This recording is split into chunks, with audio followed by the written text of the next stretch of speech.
కోనసీమలో మరో గ్యాస్ బ్లౌట్ ఎలా జరిగింది? ఓఎన్జీసీ అధికారుల నిర్లక్ష్యం ఎందుకు కారణమా?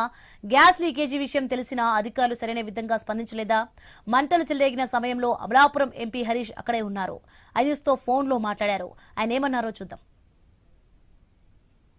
విషయాలు అది చెప్పలేము. ప్రస్తుతానికి ఏంటంటే ఇంకా మొత్తం టీం అందరూ రావాలి. కానీ ప్రస్తుతానికి అయితే మాత్రం ఇక్కడ ఉన్న ప్రజలందరినీ కూడా అందరితో పాటు మొత్తం జిల్లా యంత్రాంగం అందరూ కూడా ఇక్కడే ఉన్నాం. ఇక్కడ చుట్టుపక్కల ఉన్న ఇల్లు అన్నిటినీ కూడా సురక్షిత సేఫ్ ప్లేస్ వరకు వాళ్ళందరినీ తీసుకెళ్ళడం జరుగుతుంది. అన్ని విధాలుగా వాళ్ళందరినీ కూడా ఇక్కడ ఎవరెవరు ఇబ్బంది ఉన్నారో దగ్గరలో ఉన్న ఇల్లు అందరినీ కూడా వాళ్ళని బయటికి తీసుకురావడం, వాళ్ళందరినీ దూరం ప్రాంతానికి తీసుకెళ్లే విధంగా చర్యలు కూడా తీసుకెళ్తున్నాం. అలాగే ఇక్కడ డిపార్ట్మెంట్ కూడా ఉంది ఇక్కడే. వాళ్ళు కూడా ఒకసారి దాన్ని పరిశీలిస్తున్నారు. వాళ్ళు పరిశీలిస్తూ ఇప్పుడు దాన్ని ఏ విధంగా దాన్ని అదుపులోకి తీసుకురావాలో, దాని చర్యలు ఎలా తీసుకోవాలో అనేది కూడా వాళ్ళు వర్కౌట్ చేస్తారు. మేమందరం కూడా ఇక్కడ ఉన్న చుట్టుపక్కల ఉన్న ఇల్లు అన్నిటినీ కూడా అవన్నీ ఎవాక్యుయేషన్ అయ్యేదేవన్నీ కూడా మేమంతా ప్రస్తుతానికి అవన్నీ కార్యాచరణలన్నీ కూడా ఇవన్నీ కూడా అడ్మినిస్ట్రేషన్ కూడా మేము చూస్తాం.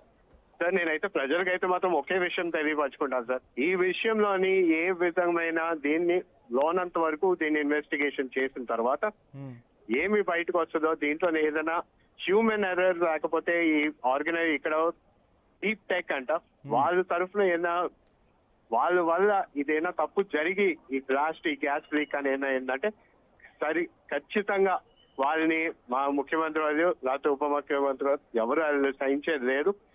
సరైన కఠిన చర్యలు ఉంటాయని కూడా ప్రజలందరూ కూడా తెలియపరచుకున్నా. ఎందుకంటే ఇలాంటి గ్యాస్ లీక్ అయినప్పుడు ఏ విధంగా చుట్టుపక్కల ఉన్న ప్రాంతం ఉన్న ప్రజలందరికీ కూడా పడే ఇబ్బందులు ఇవన్నీ మాకు తెలుసు.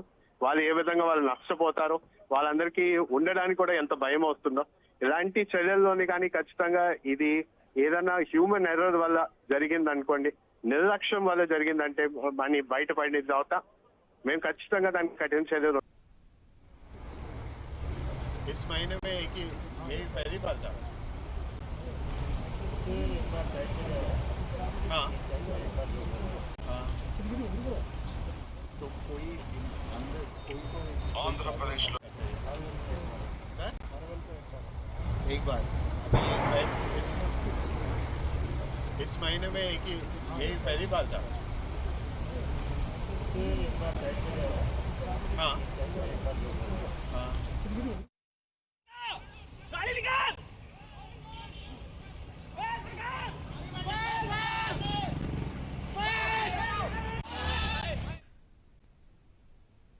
కోనసీమలో మరో గ్యాస్ బ్లౌట్ ఎలా జరిగింది? ఓఎన్జీసీ అధికారుల నిర్లక్ష్యం ఎందుకు కారణమా? గ్యాస్ లీకేజీ విషయం తెలిసినా అధికారులు సరైన విధంగా స్పందించలేదా? మంటలు చెలరేగిన సమయంలో అమలాపురం ఎంపీ హరీష్ అక్కడే ఉన్నారు. ఐన్యూస్తో ఫోన్లో మాట్లాడారు. ఆయన ఏమన్నారో చూద్దాం. విషయాలు అది చెప్పలేము. ప్రస్తుతానికి ఏంటంటే ఇంకా మొత్తం టీం అందరూ రావాలి. కానీ ప్రస్తుతానికి అయితే మాత్రం ఇక్కడ ఉన్న ప్రజలందరినీ కూడా అందరితో పాటు మొత్తం జిల్లా యంత్రాంగం అందరూ కూడా ఇక్కడే ఉన్నాం. ఇక్కడ చుట్టుపక్కల ఉన్న ఇల్లు అన్నిటినీ కూడా సురక్షిత సేఫ్ ప్లేస్ వరకు వాళ్ళందరినీ తీసుకెళ్ళడం జరుగుతుంది. అన్ని విధాలుగా వాళ్ళందరినీ కూడా ఇక్కడ ఎవరెవరు ఇబ్బంది ఉన్నారో దగ్గరలో ఉన్న ఇల్లు అందరినీ కూడా వాళ్ళని బయటికి తీసుకురావడం, వాళ్ళందరినీ దూరం ప్రాంతానికి తీసుకెళ్లే విధంగా చర్యలు కూడా తీసుకెళ్తున్నాం. అలాగే ఇక్కడ డిపార్ట్మెంట్ కూడా ఉంది ఇక్కడే. వాళ్ళు కూడా ఒకసారి దాన్ని పరిశీలిస్తున్నారు. వాళ్ళు పరిశీలిస్తూ ఇప్పుడు దాన్ని ఏ విధంగా దాన్ని అదుపులోకి తీసుకురావాలో, దాని చర్యలు ఎలా తీసుకోవాలో అనేది కూడా వాళ్ళు వర్కౌట్ చేస్తారు. మేమందరం కూడా ఇక్కడ ఉన్న చుట్టుపక్కల ఉన్న ఇల్లు అన్నిటినీ కూడా అవన్నీ ఎవాక్యుయేషన్ అయ్యేదేవన్నీ కూడా మేమంతా ప్రస్తుతానికి అవన్నీ కార్యాచరణలన్నీ కూడా ఇవన్నీ కూడా అడ్మినిస్ట్రేషన్ కూడా మేము చూస్తాం. సార్, నేనైతే ప్రజలకైతే మాత్రం ఒకే విషయం తెలియపరచుకుంటాను సార్. ఈ విషయంలోని ఏ విధమైన దీన్ని లోనంత వరకు దీన్ని ఇన్వెస్టిగేషన్ చేసిన తర్వాత ఏమి బయటకు వస్తుందో, దీంట్లో ఏదైనా హ్యూమన్ ఎర్రర్ లేకపోతే ఈ ఇక్కడ డీప్ టెక్ అంట వాళ్ళ తరఫున వాళ్ళ వల్ల ఇదేనా తప్పు జరిగి ఈ గ్యాస్ లీక్ అని ఏంటంటే ఖచ్చితంగా వాళ్ళని మా ముఖ్యమంత్రి వాళ్ళు లేకపోతే ఉప ముఖ్యమంత్రి ఎవరు వాళ్ళు సహించేది లేదు. సరైన కఠిన చర్యలు ఉంటాయని కూడా ప్రజలందరూ కూడా తెలియపరచుకున్నా. ఎందుకంటే ఇలాంటి గ్యాస్ లీక్ అయినప్పుడు ఏ విధంగా చుట్టుపక్కల ఉన్న ప్రాంతం ఉన్న ప్రజలందరికీ కూడా పడే ఇబ్బందులు ఇవన్నీ మాకు తెలుసు. వాళ్ళు ఏ విధంగా వాళ్ళు నష్టపోతారో, వాళ్ళందరికీ ఉండడానికి కూడా ఎంత భయం వస్తుందో, ఇలాంటి చర్యల్లోని కానీ ఖచ్చితంగా ఇది ఏదైనా హ్యూమన్ ఎర్రర్ వల్ల జరిగింది అనుకోండి, నిర్లక్ష్యం వల్ల జరిగిందంటే మనీ బయటపడిన తర్వాత మేము ఖచ్చితంగా దానికి కఠిన చర్యలు ఉంటాయని కూడా ప్రజలందరూ తెలియజేస్తాం. ఈ చుట్టుపక్కల ఉన్న ప్రజలందరూ కూడా సురక్షిత ప్రాంతానికి వెళ్లే విధంగా అందరినీ కూడా వెళ్ళమని కూడా కోరుకుంటున్నాం. అదేవిధంగా ఎవరికైనా ఏమైనా ఇబ్బందిగా ఉంటే మాత్రం ఖచ్చితంగా మేమున్న మా అందరి ఫోన్ నెంబర్స్ కూడా ఉన్నాయి. ఆ విధంగా హెల్ప్ లైన్ కూడా జిల్లా నుంచి కూడా ఏర్పాటు చేస్తాం. ఆ ఫోన్ హెల్ప్ లైన్ కూడా చేసి మీకు ఎటువంటి ఇబ్బంది ఏమైనా ఉంటే కూడా వచ్చి ఆ హెల్ప్ లైన్ తెలియపరచుకుంటే ఖచ్చితంగా వాళ్ళ దగ్గర కూడా వచ్చే విధంగా మేము అందరూ కూడా ఉంటామని కూడా మీ అందరికీ మరొకసారి తెలియపరచండి. ఇక్కడ ఆల్రెడీ మన డిస్ట్రిక్ట్ కలెక్టర్ గారు, ఎస్పీ గారు అందరూ కూడా ఇక్కడే ఈ ప్రాంతంలోనే ఉన్నాం. ఆల్రెడీ మేము చూస్తే చుట్టుపక్కల ఉన్న ఇళ్లలోని చాలా వరకు పోలీస్ యంత్రాంగం అందరినీ కూడా ఎవాక్యుయేషన్ చేయడం జరిగింది. ఎవరెవరు వాళ్ళ ఇంట్లో నుంచి కూడా వాళ్ళందరూ తీసుకొచ్చి దూరం ఎంత దూరం అయితే అంతవరకు తీసుకురావడం కూడా జరిగింది. ఆ విధంగానే అన్ని చర్యలు కూడా తీసుకోవడం జరుగుతుంది.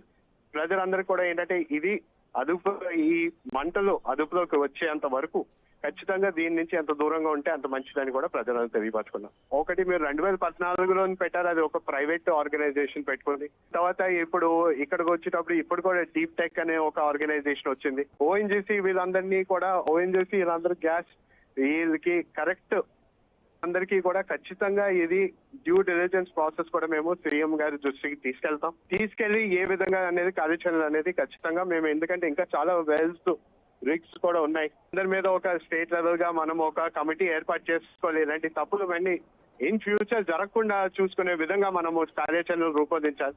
ఖచ్చితంగా ఇవి జరిగినవన్నిటినీ కూడా పరిశీలించుకుంటూ ఏ విధంగా మనం కొత్త రూల్స్ అండ్ రెగ్యులేషన్స్ అనేవి రూపొందించుకోవాలనేది ఖచ్చితంగా సీఎం గారి దృష్టికి తీసుకెళ్లి ఆయన ఆలోచనల మేరకు తీసుకెళ్లి ఆయన చెప్పిన విధంగా ముందుకెళ్తామని తెలియపరచుకున్నాం.